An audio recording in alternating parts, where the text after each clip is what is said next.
welcome to this week's episode of Sports Speak. I'm Alexis Yoder. And I'm Jared Smith, and today we have a very special guest, Fred. He's now our mascot for Sports Speak, or for the Collegian in general, I believe. Right, we're getting him to that level of Collegian worthy, but definitely for Sports Speak. All right, well, let's get into some wins and losses. This week we're going to talk about some conference championship action. So, as we discussed last week, the wrestling team came in second place at the Big Ten tournament. They crowned two champions in Aaron Brooks and Roman Bravo Young. Women's hockey, they were the number one seed coming into their conference tournament and lost to Syracuse 3-2 in the first game of the CHA tournament. And they finished with a 16-3-2 record. Now, I just want to note that, obviously women's hockey had a historic season by means of this program, but they lost to pretty much the only team that was able to best them really consecutively in the regular season in Syracuse. So they're going to have a lot to look at going into next season, but I think they have a pretty solid foundation with their freshman class. Exactly, that was the main thing. You get the start going well, and next year hopefully they can build on it. Mm-hmm. And as of today, men's hockey won their first game of the Big Ten tournament, upsetting Notre Dame 6-3. And, I don't think a lot of people expected this to happen, pretty much because Notre Dame wiped the floor with Penn State in the regular season. I mean, Penn State could not figure out a way to put a solid effort together against this Notre Dame team. But give credit to Guy Gadowski and the rest of the coaching staff, rest of the team. They must have worked so hard to come up with this game plan. They faced some adversity, being down 2-0 early in the game. They found a way to come back and win. So credit to them, and let's see if they can keep this momentum going against Wisconsin. Right. The players, as long as the coaches put forth the correct game plan and the players go out there and execute, I don't see no reason why they can't win it all. We'll have to keep an eye on them for this week. Men's basketball won its first game of the Big Ten tournament 72-66 against Nebraska, but lost 75-74 against Wisconsin, which ended its hopes for a Big Ten tournament championship. Yeah, men's basketball, they've been in a ton of these close games throughout the whole season. I mean, one could argue that's been the season, just nail-biter after nail-biter. What's actually going to happen next season? Not too sure, but they could be in contention in some talks, which is a good start for them. Yeah, and I think that they were very motivated this year, especially with how last season ended for them. They had NCAA tournament hopes. Lamar Stevens was on the brink of becoming Penn State's all-time leading scorer. They were feeling really good until the coronavirus ended their season. So I think they had some unfinished business heading into this season, and I'd give a lot of credit to these seniors and Jamari Wheeler and John Hara. They really, stepped up their game, became the leaders on this team, and maybe they weren't able to get it done in crunch time a lot of the time during the season, but they really worked hard the entire season, and it was just a pleasure to watch them. Especially Jamari Wheeler. Have you ever seen that man play defense? Oh, I have. It's a work of art. All right. Lastly, women's basketball lost their first game of the Big Ten tournament, 75-66 against Michigan State, and they finished the season with a 9-15 record. Whew. Women's basketball, they're getting better. Mm-hmm. They're progressing. That's the main thing at this point in time. Yes. This is a young team, Mm-hmm. and hopefully they'll stick together. Mm-hmm. And by the end of the hump, I think this will be a team that will be known and fearful, because they have a lot of great highlights. They have a lot of great potential. Mm-hmm. It's just if they can do it night in, night out, consistency. Yes. And keep down turnovers. Yeah, absolutely. And I think it's worth noting that this team is the youngest in the Big Ten Conference, which you have like 5 or 6 teams that are cracking the national rankings on any given week. The Big Ten is a really strong basketball conference, and the Lady Lions they were facing a rebuild year. They had only 3 players returning from Coach Carolyn Keeger's inaugural season at the helm of Penn State's program.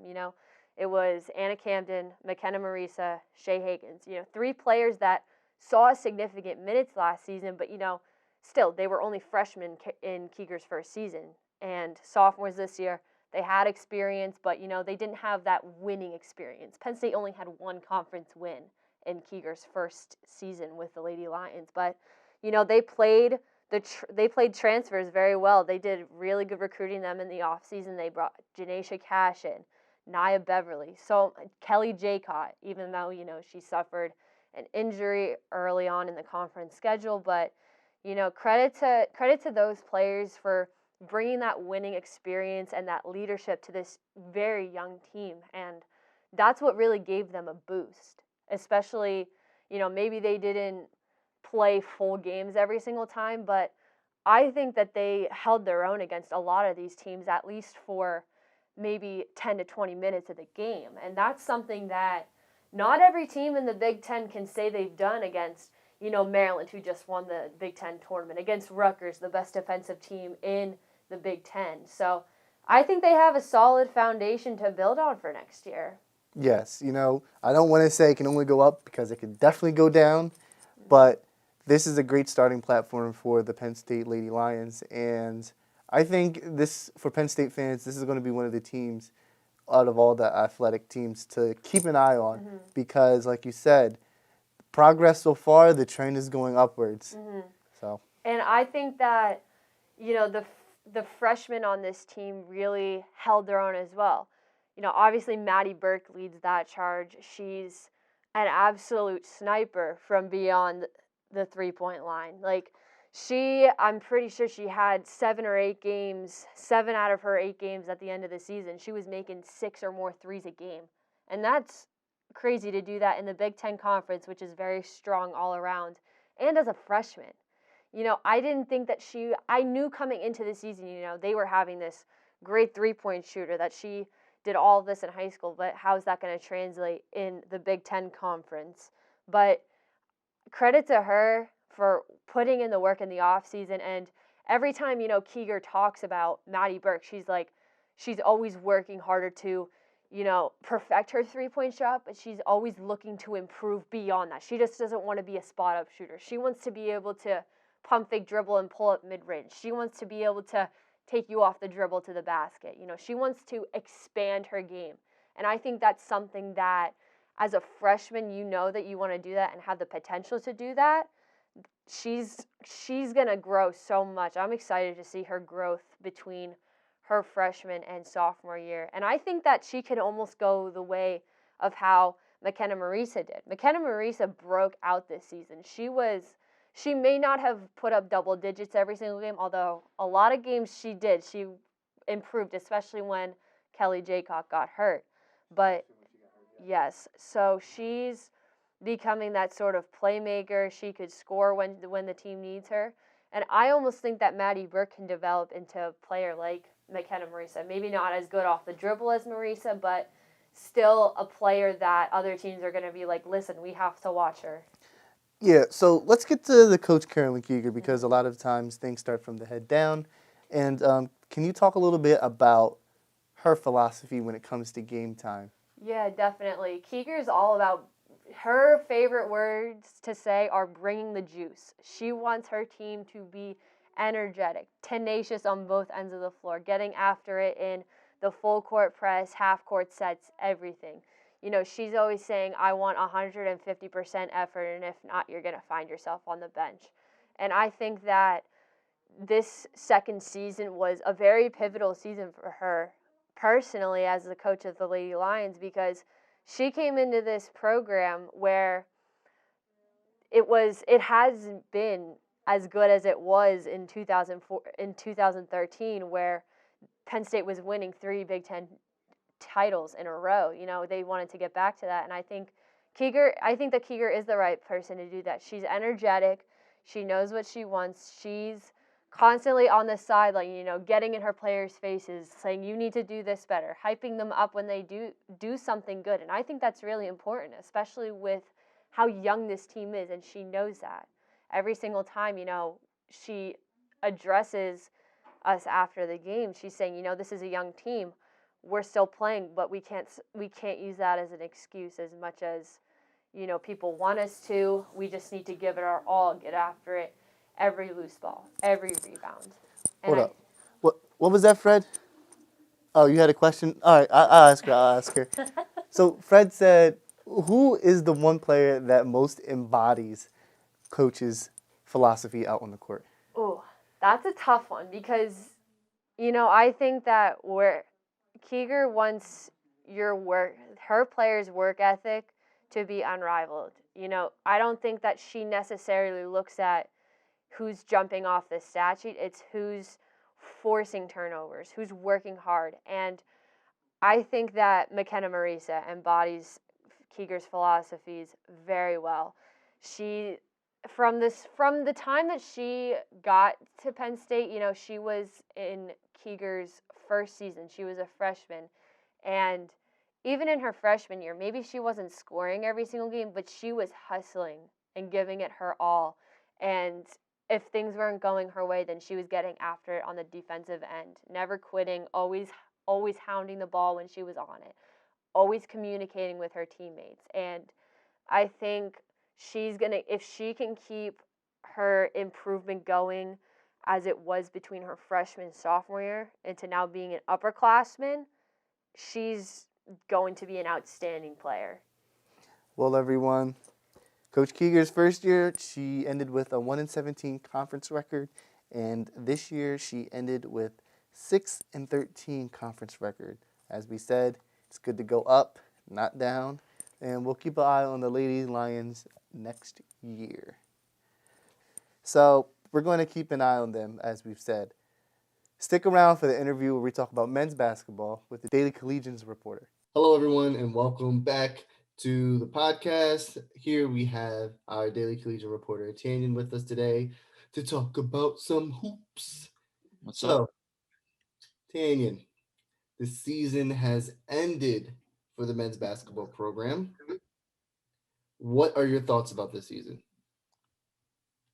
I think that it kind of went as some people expected. I think there were mixed expectations for the team. I mean, losing a guy like Lamar Stevens, and really you have some guys coming back, and Jamar Wheeler, Isaiah Brockington, Myron Jones, who are pretty reliable guys, but they're not like that NBA caliber player. So I think some people had some mixed expectations for the team, and it's kind of hard to tell given how good the Big Ten conference is. There's so many good teams; it's challenging to get a win on every night. So I think they played fairly well with given the talent of their team and the talent in the conference. And so I think that it really just went as everyone expected it to. I think they could have won some more games, could have lost some more, but overall it was a pretty decent season for them. So, as we just found out a little bit ago, Penn State will not be playing in the NIT or the NCAA tournament, which means their season ended after their loss to Wisconsin in the Big Ten tournament. So, Tanyon, I feel like there was a lot of positivity outside of the program. People thought they were going to get a bid. I think that they were excited to accept one if it came. Jim Ferry, addressed the media and said, "Hey, we're interested in taking this. We're excited. We want this opportunity." And obviously that's not going to happen. What were your thoughts about what this team's chances were to get into the NIT and what this means for the program going forward? Yeah, I was pretty surprised that they didn't get a bid, to be honest, as I think were most people.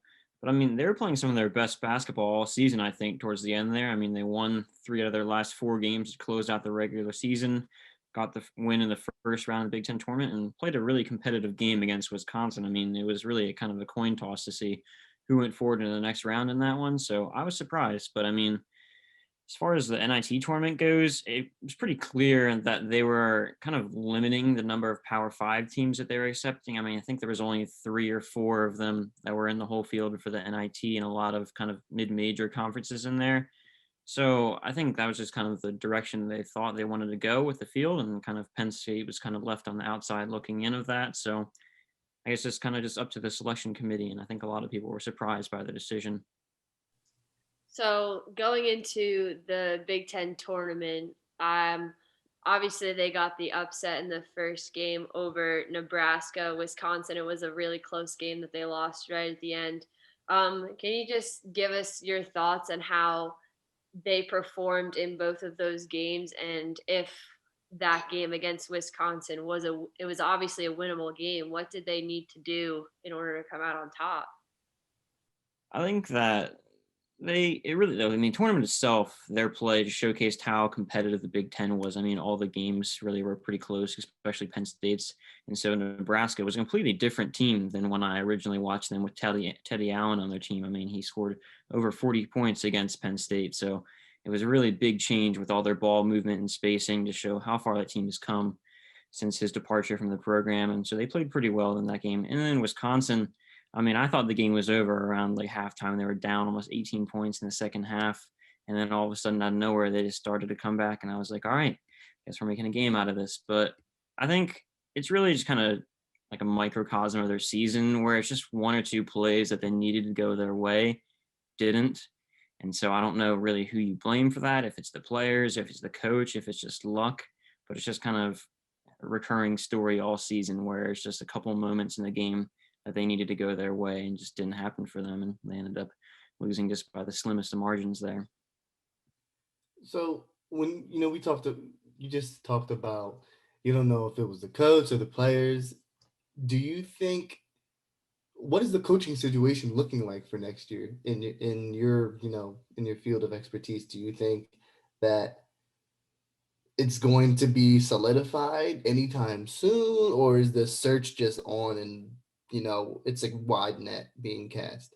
The university hasn't really given any indication as to what they plan to do moving forward. I'd imagine they'd probably name a coach in the very, very near future, given they have no recruits coming in. So obviously, whoever the new coach coming in is going to have to deal with that and figure out kind of probably going to have to use the transfer portal a little bit, try to build a roster going into next season. But I mean, there's been a number of different names that have been kind of thrown around, some rumors here and there between assistant coaches from other Big Ten teams and stuff like that.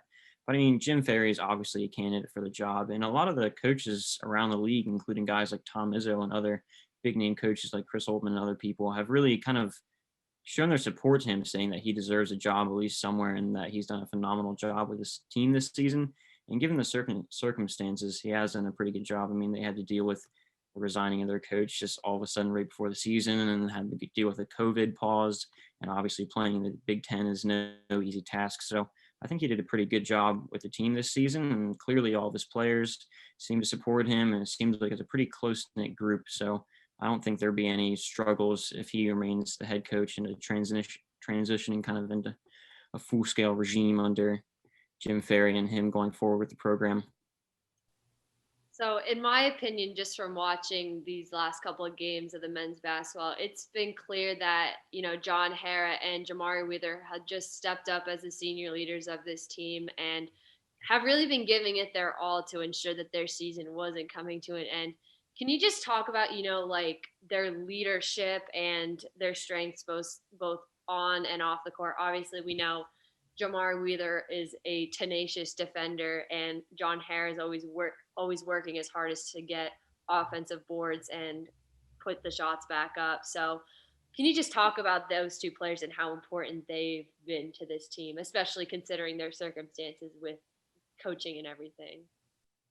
Yeah, I don't think either of them were really like major players that everyone was looking towards coming into the season. I mean, Myron Jones was the big guy, the leading returning scorer, and then you had guys like Isaiah Brockington, and even Sam Sessoms transferring in, who is a leading scorer in his conference. But I mean, it just shows how much, like even as a senior, you can still grow in the scheme of college basketball. I mean, John Harrar really is not even close to the player that he was last season, and he's really grown into, I mean, obviously premier rebounder, one of the best offensive rebounders in the country, but his growth over the season really showed in Penn State's play too. I mean, he wasn't really a reliable post scorer at the start of the year, and kind of that because of that, Penn State was shooting a lot of outside shots, and they still do, but they didn't have that second option to really go into the post if they wanted to try to mix things up a little bit. And Jamari Wheeler is the same way. I would have never expected him to come out in the opening game of the season, lead the team in scoring, but I mean, he did.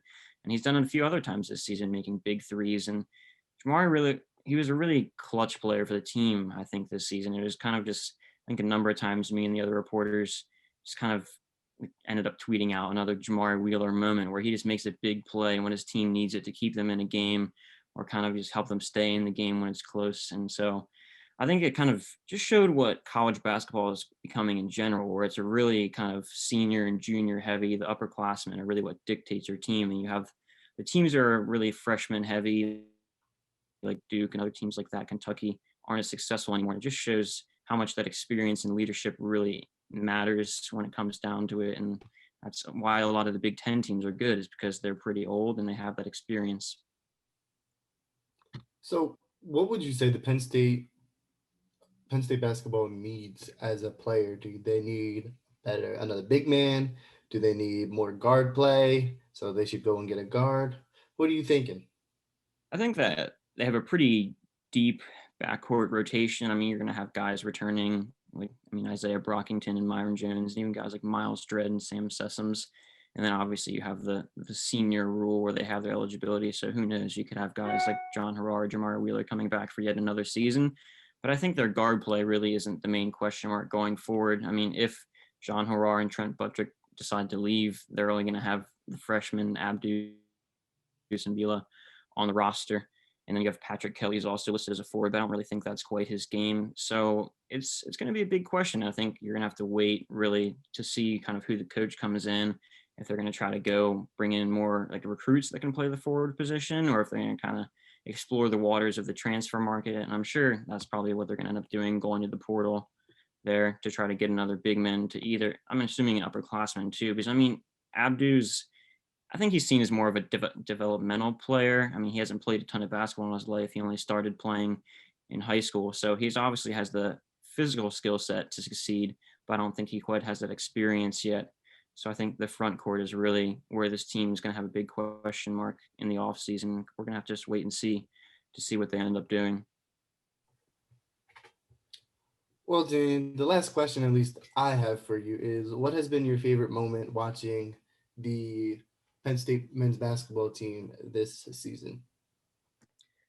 I don't think there's necessarily been like a favorite moment. I think it's a collection of moments. I mean, this team has been through a lot of adversity this year, and just seeing kind of how they responded to facing that adversity and how they kind of stuck together the whole time really showed you kind of how tight knit of a group this was and how they all kind of banded together, even when times were tough and they were losing like a couple games in a row, or they missed a buzzer beater or anything like that. They never really hung their heads too hard, and they always bounced back the next game. And I mean, Jim Ferry was really adamant about that.